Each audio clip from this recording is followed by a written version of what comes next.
నా పరిచయం చేయవా?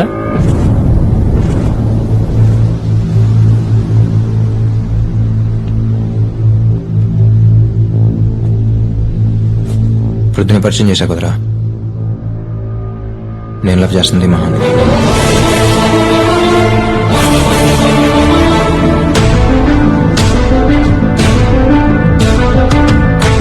రే, నువ్వు మహాన్ లవ్ చేస్తున్నావు తెలియగానే నేను సైలెంట్ అయిపోయి సైడ్ అయిపోయి ఒక డ్రామా క్రియేట్ చేసి ఇలా యాక్ట్ చేయడం నా వల్ల కాదురా. పైగా నీతో నేను ఫేక్ గా ఉండలేను. అయినా ఒక అమ్మాయి అందంగా ఉందంటే ఇద్దరు ముగ్గురు వెంట పట్టడం కామన్. తనకు లూకే చేయగానే మిగతా వాళ్ళు సైలెంట్ అయిపోట్లా. ఇది అంతే. కాకపోతే ఏంటంటే ఇక్కడ ఇద్దరం ఫ్రెండ్స్ అయ్యాం, అంతే తేడా. అంటే తనంటే ఇష్టం అని మహాతో చెప్పేసేవా? రేయ్, ఏదైనా ఫస్ట్ నీకే కదరా చెప్తాను. నాకు నేనంటే ఇష్టం అని తెలుసు కానీ అది లవ్ అని కాన్ఫిడెంట్ గా నేనే చెప్పలేనురా. ఇంచుమించు ఇద్దరు సిచ్యువేషన్ ఒకటే. తన మనసులో ఏముందో తెలియాలంటే ముందు మన మనసులో ఏముందో తనకు తెలియాలి. అయితే ఇప్పుడు ఏం చేద్దాం? చెప్పేద్దాం.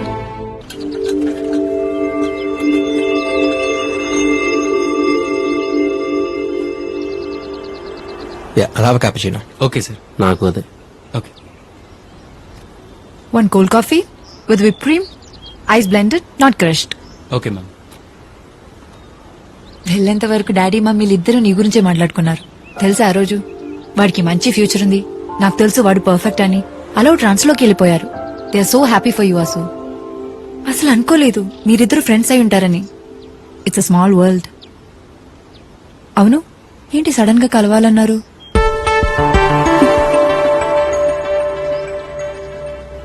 ఓ వారం నెల ఆ తర్వాతనే చెప్పాలనుకుందే మహా. కానీ ఇప్పటికిప్పుడు ఇలా చెప్పాల్సి వస్తా అనుకోలేదు. నేను వీడు ఫ్రెండ్స్ కాకపోయి అంటే అసలు ఈ ప్రాబ్లం వచ్చేదే కాదు. కానీ ఇద్దరు ఫ్రెండ్స్ కాబట్టి మా ఇద్దరి మధ్య ఏ ప్రాబ్లం రావడం మాకు ఇష్టం లేదు. సో సో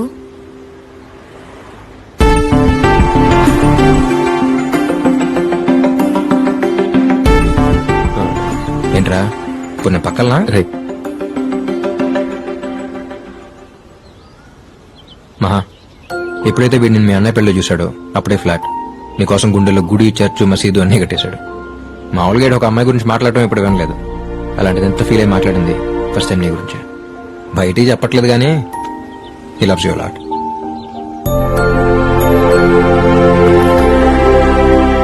ఇప్పుడన్నా చెప్పరా. నాకు నీ మీద ఉన్న ఫీలింగ్కి లవ్ అనే మాట కరెక్ట్ కదా తెలియదు మహా. ఎందుకంటే నాకు సంబంధించినంత వరకు it's more than that. Love అంటే కొద్ది రోజులు కలిసి ట్రావెల్ అయ్యి ఒకరినొకరు అర్థం చేసుకుని కలిసి బతికితే బాగుంటుందా లేదా అని ఆలోచించి తీసుకునే ఒక డెసిషన్. నిన్ను చూసి నెక్స్ట్ మినిట్ డిసైడ్ అయిపోయిన మహా, ఇక ఆలోచించక్కర్లేదని. ఇంట్లో వాళ్ళు ఎవరిని చెప్తే వాళ్ళనే చేసుకుందాం అనుకుని నేను పెళ్ళంటూ చేసుకుంటే మహానే చేసుకుంటాను ఇంట్లో ధైర్యంగా చెప్పేంతగా నచ్చేసాను.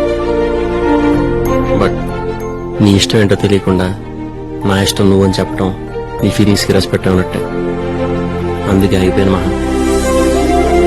నువ్వు కాదంటే ఏమవుతానో తెలియదు కానీ అవునంటే మాత్రం నాకంటే హ్యాపీగా ఇంకెవరూ ఉండలేరు మా. వాటమ్మా వాసు, వాట్ ఇస్ దిస్ అమ్మా? ఏదో ఫ్లోలో నీ గురించి అలా ఫీల్ అయ్యాను కానీ వీళ్ళు ఎంత ఫీలింగ్ ఉందని నిజంగా నేను అనుకోలేదు మహా.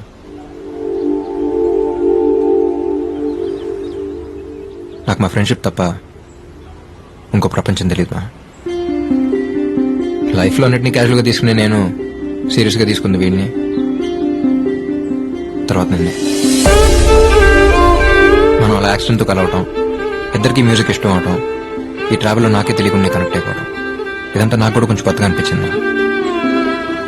వీడు వచ్చాక వీడితో మాట్లాడి నీతో చెప్దాం అనుకున్నాను, కానీ ఇలా వీడితో పాటు నీకు చెప్పాల్సి వస్తా అనుకోలేదు.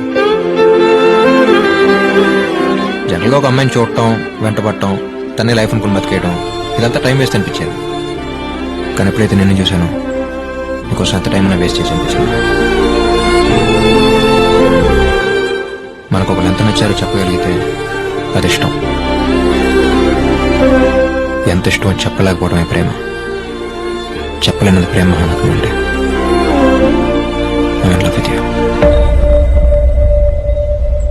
నువ్వు అవునన్నా కాదన్నా రేపు నా ఫ్యూచర్ ఏదైనా you'll always be A part of my life.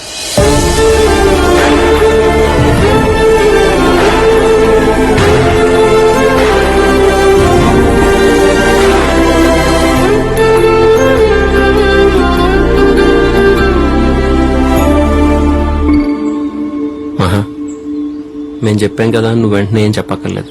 Take your own time. నీకు ఎప్పుడు చెప్పాలనిపిస్తే అప్పుడే చెప్పు. నీ అంతటి నువ్వు చెప్పేంత వరకు ఈ టాపిక్ గురించి నీతో అసలు డిస్కస్ చేయం. ఏంట్రా వాసు, మంచి ఫామ్ లో ఉన్నావు. ఊరుకోరా. అది కదరా ప్రిపేర్ వచ్చావేంటి? ఏం లేదు బాబాయ్. ముందు చెప్పుడు నేను ప్రిపేర్ అయ్యండిగా.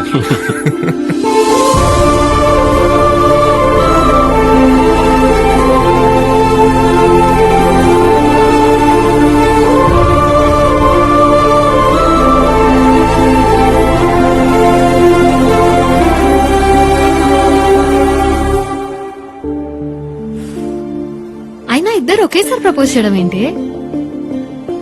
సడన్ గా వచ్చి చెప్పేసరికి ఏం అర్థం కాలేదు. తర్వాత ఆలోచించాను, తప్పే ఉంది. దీన్ని ఇష్యూగా ఫీల్ అయ్యి పొసెసివ్ గాను ఈగో కింద తీసేసుకుని వాళ్ళు గొడవ పడకుండా జెన్యున్ గా అనిపించింది చెప్పారు. వాళ్ళు ఫ్రెండ్షిప్ కి ఎంత రెస్పెక్ట్ ఇస్తున్నారో నా మీద ఉన్న లవ్ కి కూడా అంతే రెస్పెక్ట్ ఇవ్వడం నాకు చాలా నచ్చింది. ప్రేమించే వాళ్ళు చాలా మంది ఉంటారు ఉషా, కానీ అర్థం చేసుకున్న వాళ్ళు దొరకడం చాలా కష్టం. ఆ విషయంలో వాళ్ళిద్దరూ ది బెస్ట్. ఇంతకీ నువ్వెవరిని లవ్ చేస్తున్నావు?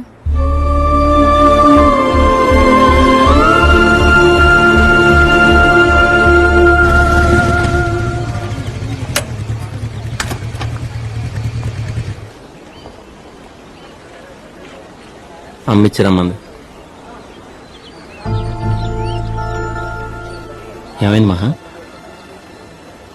డాడీ వాళ్ళ గురించి నీకు తెలిసిందే కదా వాసు. 2 days లో కాన్సర్ట్. నేను మ్యూజిక్ ట్రూప్ కి వెళ్ళడం వాళ్ళకి తెలియదు కాబట్టి ఇప్పుడు దాకా ఏ ప్రాబ్లం లేదు. ఇప్పుడు కాన్సర్ట్ పర్ఫార్మెన్స్ అంటే డెఫినెట్ గా తెలిసిపోతుంది. ఎలా రియాక్ట్ అవుతారు అని చాలా టెన్షన్ గా ఉంది. ఈ టెన్షన్ లో నా మైండ్ అసలు పాడడం మీదకి వెళ్ళట్లేదు. నా కళ నిజమవడానికి నాకు వచ్చిన ఫస్ట్ ఆపర్చునిటీ ఇది. రేస్ లో పరిగెత్తుకుంటూ వచ్చి ఫినిష్ లైన్ ముందు ఆగిపోయినట్టుంది నా సిచ్యువేషన్.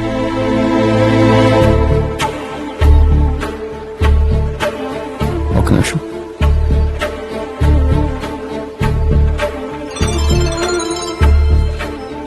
నా మావయ్య, నేను వాసుని. ఆ వాసు,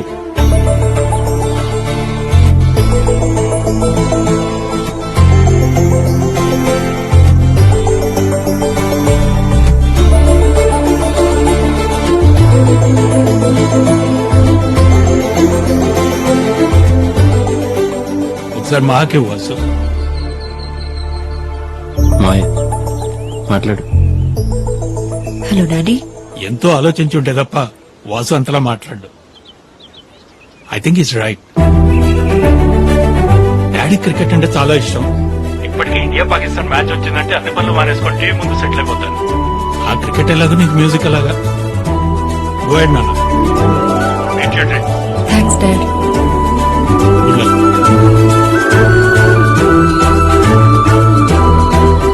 ఇంకెప్పుడు ఎలాంటి సిచ్యువేషన్లోనూ ఎక్కడ నువ్వు అయిపోకూడదు. All the best. కాన్సర్ట్లో కలుద్దాం. బాయ్.